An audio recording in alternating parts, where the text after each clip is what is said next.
कैसे हम दे कस्टमर को सर्विस। तो उसके लिए हमें ध्यान रखना जरूरी है कि कस्टमर को मैनेज कैसे किया जाए। सबसे पहला CRM। कस्टमर की सर्विस देने के लिए आपको अपना CRM डेवलप करना पड़ेगा। CRM का मतलब होता है कस्टमर रिलेशनशिप मैनेजमेंट। हमेशा ध्यान रखना है, एक रूल है 90 डेज रूल। आपके कस्टमर को हर 90 दिन के बाद में एक कॉल या एक मैसेज जाना जरूरी है, भले वो आपसे परचेज कर रहा है कि नहीं। हमारी प्रॉब्लम क्या होती है, आज जो हमारे वहां से खरीद रहा है हम उसको ध्यान देते हैं, लेकिन जिसने 3 महीने 6 महीने से हमारे यहां कोई ऑर्डर नहीं दिया हम उसको भूल जाते हैं। और बाद में जब वही कस्टमर किसी और के वहां हमें दिखता है तो हम बोलते हैं यार हमारो कस्टमर बीजन ત્યાં જાય છે કેમ કે તમે તેનો ધ્યાન રાખ્યા નથી। 90 डेज रूल। हर 90 दिन के बाद में आपको समझना कॉल करना है और उससे पर्सनल और प्रोफेशनल दोनों रिलेशन बनाकर रखने हैं। समझना, कई बार ऐसा होता है कि हमारे कस्टमर को हम फोन करते हैं तो सिर्फ पेमेंट के लिए फोन करते हैं। कभी उसका बर्थडे हुआ हम नहीं फोन करते हैं, कभी उसकी एनिवर्सरी हुई नहीं फोन करते, कभी उसके घर में कोई बीमार था, हमें पता था कि इसके घर में कोई फैमिली बीमार है, हम नहीं फोन करते हैं। तो कस्टमर भी समझ जाता है इसका फोन पेमेंट के लिए आता है। जब उसके पास पेमेंट नहीं होता तो आपका फोन भी नहीं उठाता है। आप पेमेंट के लिए फोन करते हो तो उसके पास पेमेंट होगा तो उठाएगा, नहीं होगा तो नहीं उठाएगा। फिर बाद में बोलते कस्टमर फोन नहीं उपाड़तो, केम नहीं उपाड़तो, केम के तमे नहीं कर्યું पहला। आप पेमेंट के लिए करोगे तो वो पेमेंट होगा तभी फोन उठाएगा। तो सबसे पहले आपको CRM करना है, अपने कस्टमर के साथ पर्सनल और प्रोफेशनल दोनों रिलेशन बना के रखनी है। कभी आप लोग अपने कस्टमर के किसी भी पार्टीज में या फंक्शन में प्रोग्राम में जाते हो? नहीं जाते, जरूरत ही नहीं है, क्योंकि हमें ऐसा लगता है कि ये तो बाहर न व्यक्ति है, फिर आपको भी नहीं बुलाता वो। समझना, जितना सेल्स जरूरी है उतना ही आपकी सर्विस जरूरी है। आपको मेंटेन करके रखना पड़ेगा आपके कस्टमर के साथ में। अगर आप चाहते हो आपका कस्टमर लाइफ टाइम तक आपको छोड़, अरे सिंपल सी बात है यार, जिस दोस्त को आप 6 महीने कॉल नहीं करो वो बंदा आपको भी कॉल नहीं करता, या सुनो नहीं करता। हमारे कॉन्टेक्ट लिस्ट में हमारे पास सारे दोस्तों के नंबर होंगे, राइट ना, सारे दोस्तों सारे रिलेटिव्स के नंबर होते हैं। कितने लोग को आप करते हो? कितने लोग को करते हो? आप नहीं करते तो उसका भी नहीं आता है। फिर हम बोलते हैं ये तो पेलो छे ने घमंडी થઈ ગયો। आप भी तो हो गए हो, आप भी तो हो गए। आप CRM करोगे तो वो आपको भी बुलाएगा ना।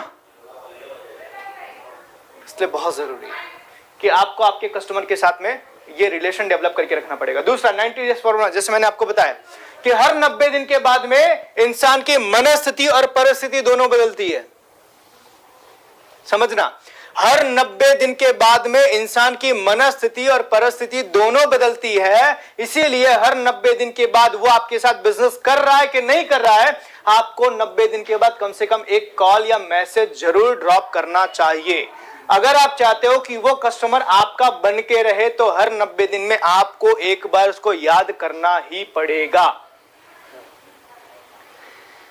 Every 90 days.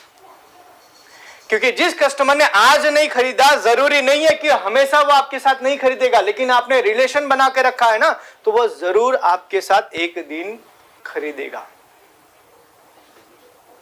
आपको पता है किसी भी नया अकाउंट ओपन करने के लिए कितनी बार जाना पड़ता है? आप सेल्स वाले हैं, कितनी बार जाना पड़ता है? हाँ?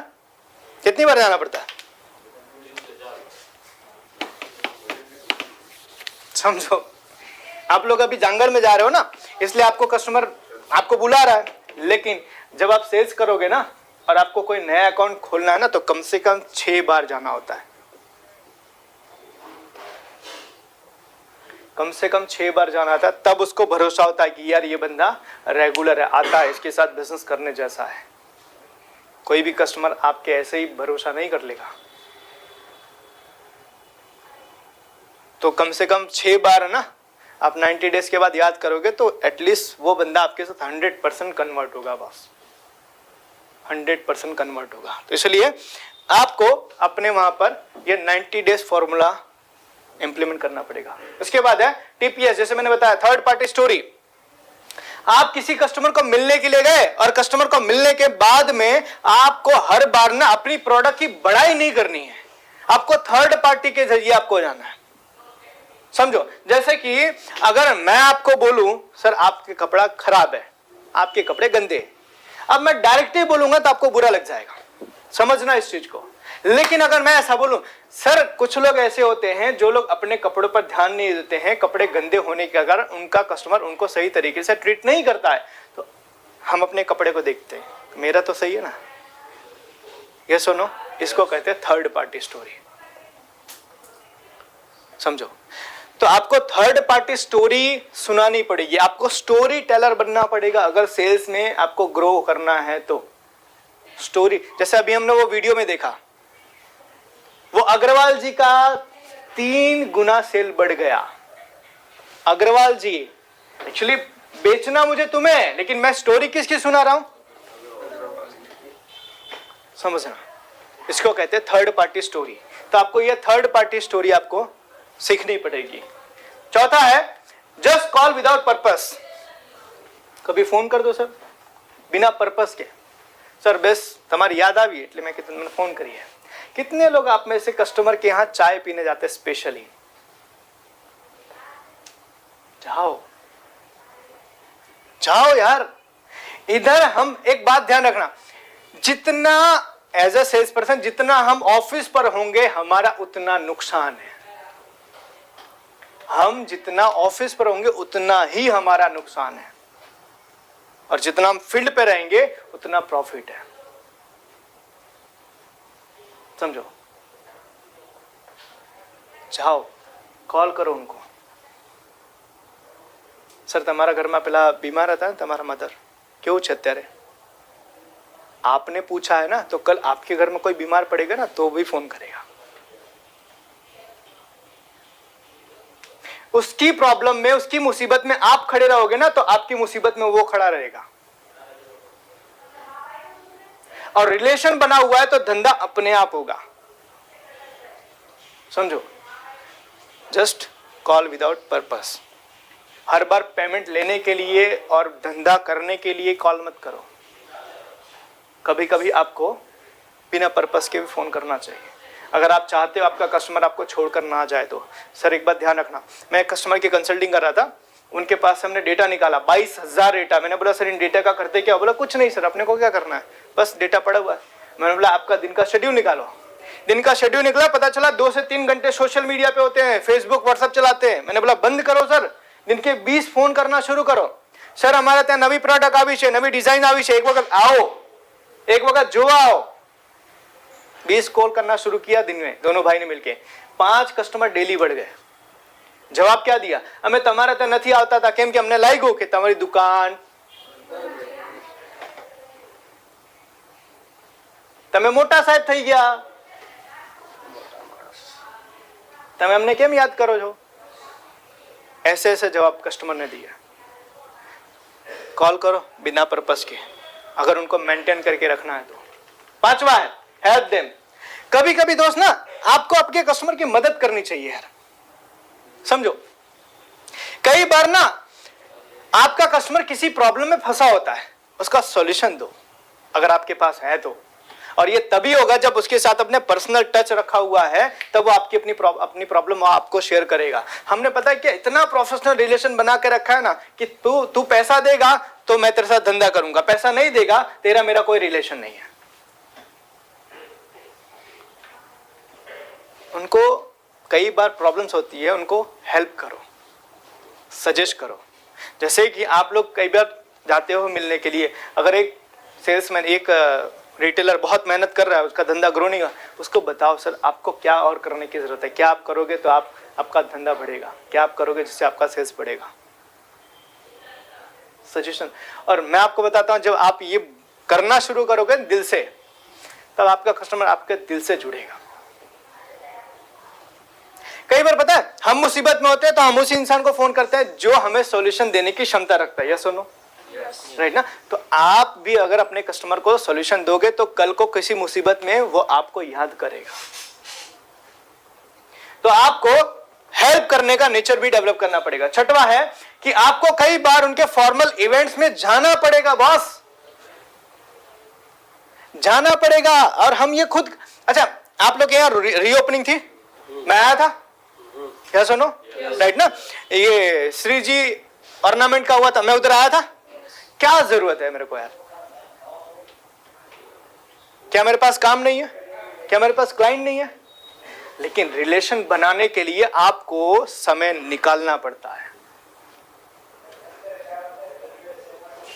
समझो, कितने सारे क्लाइंट हैं जब ब्लड डोनेशन का कैंप रखेंगे फोन करेंगे, सर आना, और पता है हक से बोलते हैं, सर तुम्हारा 1 बॉटल नहीं चलेगा, 2 बॉटल चाहिए तुम्हारा। हक से बोलते हैं। आप जिन पर हक दोगे वो आप पर हक लेंगे। फॉर्मल इवेंट्स अटेंड करना बहुत जरूरी है। इससे आपका बिजनेस के साथ आपकी पर्सनल लाइफ भी एंगेज होती है आपके कस्टमर के साथ में, राइट। सातवां है एप्रिशिएशन, बहुत जरूरी है।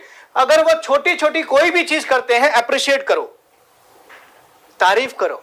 सर डिस्प्ले बहुत जोरदार लगाई है, सर बोर्ड बहुत अच्छा लग रहा है, सर शर्ट बहुत अच्छी पहनी है, सर गाड़ी बहुत अच्छी है, घड़ी आपने बहुत बढ़िया पड़ी है, सर ये प्रोडक्ट हमने जबरदस्त खरीदी।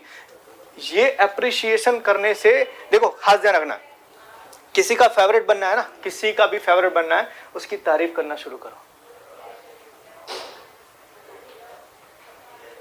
तारीफ करना शुरू करो, क्योंकि सबको तारीफ अच्छी लगती है, और तारीफ करने वाला भी। आपको 2 बंदे से मिलना है, एक बंदा जो आपकी तारीफ करता है, दूसरा बंदा जो आप में बुराई निकालता है। किससे मिलने पहले जाओगे? सिंपल सी लॉजिक है, सिंपल सा लॉजिक है। पता है कई बार हम किसी शोरूम के अंदर जाते हैं तो हम ना, एक सेल्समैन होता है वो जिसने हमारी तारीफ की, हम उसको ढूंढते हैं। क्यों ढूंढते हैं? मजा आता है, वो हमारी तारीफ करता है। समझो, हमें बनना पड़ेगा, एप्रिशिएशन करना पड़ेगा। जो चीज अच्छी है, अब खास ध्यान रखना कंडीशन में, अच्छी चीज की ही तारीफ करना। फटा जूता तो मत बोल, सर क्या जूता है। समझना, उसकी तारीफ मत कर देना, वो फेक होगी, टोंट हो जाएगा। हाँ, फिर वो दोबारा बुलाने की जगह बोलेगा इसको नहीं आने देने का पहले, बाकी सबको छोड़ो, इसको निकालो पहले। तो अच्छी चीजों की तारीफ करना, राइट, एप्रिशिएशन करना। 8वां है फीडबैक एंड रिव्यू। बहुत जरूरी है कि आपके कस्टमर के साथ में लगातार आप टाइम टू टाइम फीडबैक और रिव्यू लेते रहो कि सर हमें आपके हिसाब से और कहां इंप्रूवमेंट करने की जरूरत है। आप लोग फीडबैक नहीं लेते हो, इसलिए हमें फीडबैक लेना पड़ता है। फिर आपका कस्टमर आपको माँ बाप की गालियां देके आपको बोलता है कि इतनी इतनी गलतियां करते हो तुम। लिटरली मैं बता रहा हूं, और ये आपको लेना जरूरी है, क्योंकि आपको पता, देखो समझो, ड्रीम किसके हैं? मेरे, है ना। पूरा किसको करना है? तो उसके लिए मेहनत भी तो आपको करनी पड़ेगी। तो ये फीडबैक भी आपको लेना पड़ेगा कि यार मैं क्या गलती कर रहा हूं, बताओ। और सबसे बड़ी चीज, इंसान को खुद की गलती खुद पता नहीं चलती है, इसीलिए पूछना जरूरी है थर्ड पर्सन से, सर बताओ कहां पर हम और इंप्रूवमेंट करें।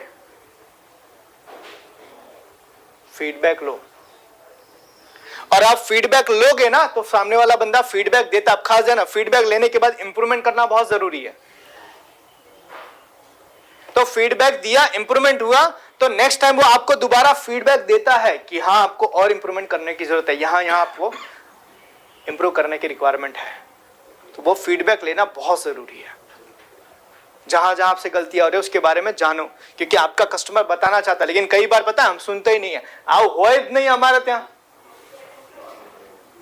हमारा ત્યાં भूल થાય જ नहीं, वो पूरा चिट्ठा निकाल के बैठा, आप बताता हूं कितना भूल करते हो तुम लोग, लेकिन हम एक्सेप्ट करने को तैयार नहीं होते, और इसीलिए हम फीडबैक नहीं लेते, क्योंकि हमें पता है कि फीडबैक लेंगे तो गलतियां तो हमारी ही निकलेगी।